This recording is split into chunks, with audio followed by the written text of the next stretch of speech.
While teaching the subject of the Holocaust must revolve around the historical narrative, we should teach the Holocaust as a human story as well. Who were the 6 million victims? If we can bring the Holocaust down from that unfathomable number to the story of a single individual and another, and give them back their faces and their names, then we create empathy, which allows students to understand that the Holocaust happened to real people. Discussing sports is a great way to do this. Before World War II, Jews were very involved in sports as professional athletes, as amateurs, and as spectators. Just as athletes are cultural heroes today, they were back then too. Even people who don't watch every game or follow local sports will still be aware of international championships and star athletes. Using sports makes the point that the Holocaust happened in the modern world, a world where there were sports teams, stars, and cheering crowds. Sports bridge the gulf between the Holocaust as history and the Holocaust as a human story.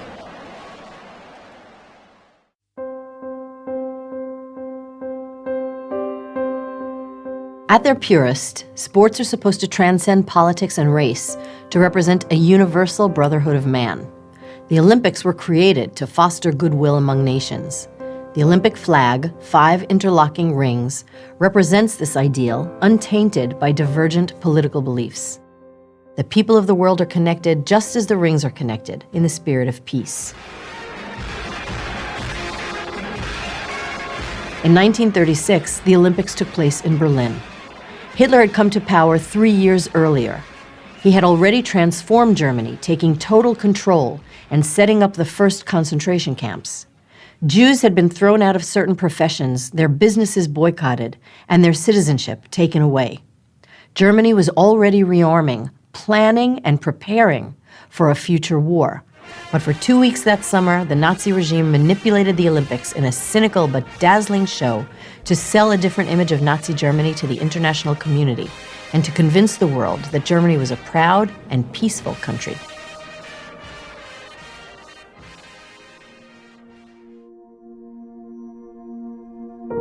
Margaret Gretel Bergmann was an outstanding German athlete whose focus was the high jump.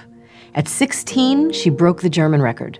2 years later, Hitler and the Nazis came to power, and her athletic career was devastated just because she was Jewish. It started in 1933, really.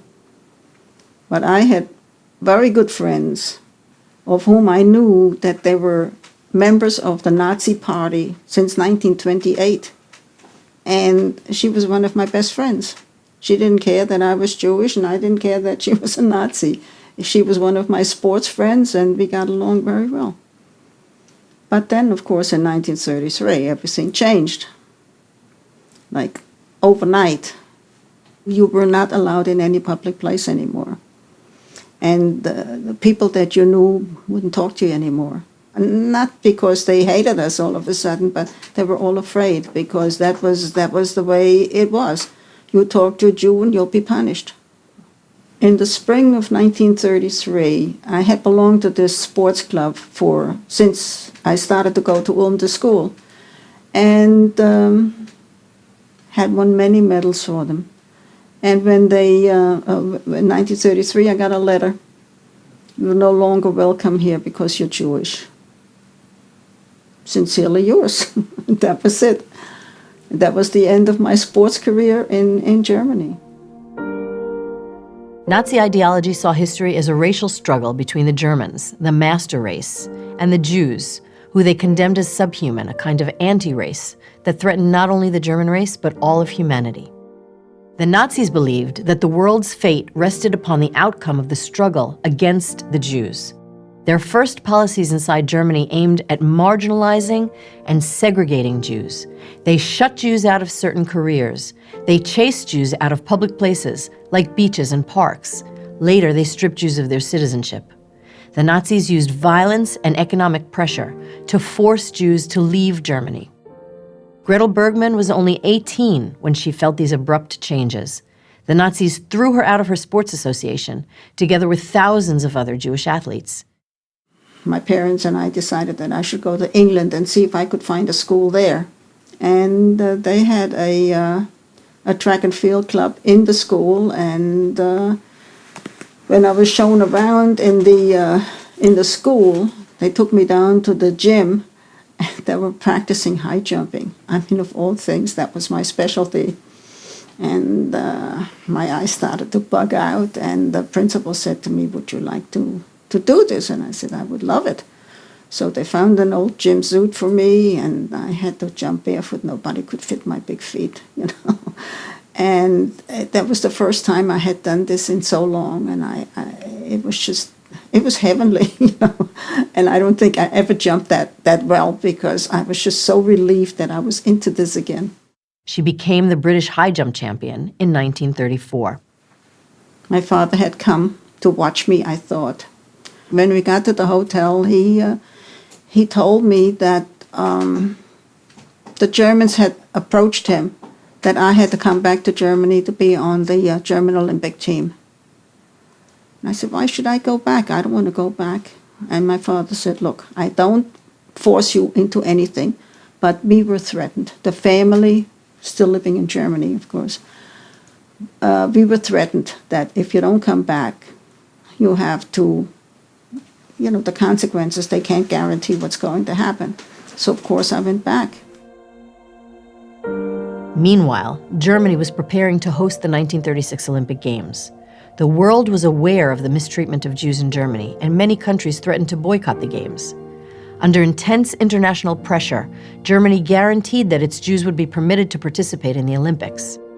In an elaborate fraud to forestall the boycott, the Nazis pretended that Gretel Bergmann would compete, even though she was Jewish. Gretel was intimidated and forced to return to Germany and train for the Olympics, though she was not even allowed to train in the same stadium as the non-Jewish athletes. Gretel was outraged. She was driven to show what a Jewish athlete could accomplish. She tied the German high jump record 1 month before the opening ceremony of the Olympics. But it didn't matter how brilliant she was. As soon as the boycott proposal in the U.S. was voted down and the U.S. Olympic team boarded the ship for Germany, the Nazis unceremoniously kicked Gretel off the German team. 2 weeks later, they expunged her records from the record books as though she had never existed. Every night I was thinking, what would happen to me if I do compete? And do I have to stand up on that podium and say Heil Hitler like all the others?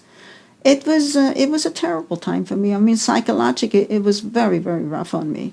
So when the whole thing was over, in a way, I was very upset. In another way, I was enormously relieved. All of a sudden, I didn't have to worry anymore about these things. Gretel could have won the gold medal for Germany. The winning jump was the same height Gretel had jumped a month earlier, but it didn't matter. As a Jew in Germany, Gretel was humiliated and ostracized. With no future in Germany, Gretel emigrated to the United States. She won the U.S. championship in 1937 and 38. She married and raised a family. I just packed my gear to go to another championship, and word came over the radio that the war had started in Europe. And I said, there are more important things in this world than high jumping, and I quit right then and there. I didn't go. And that was the end of my career.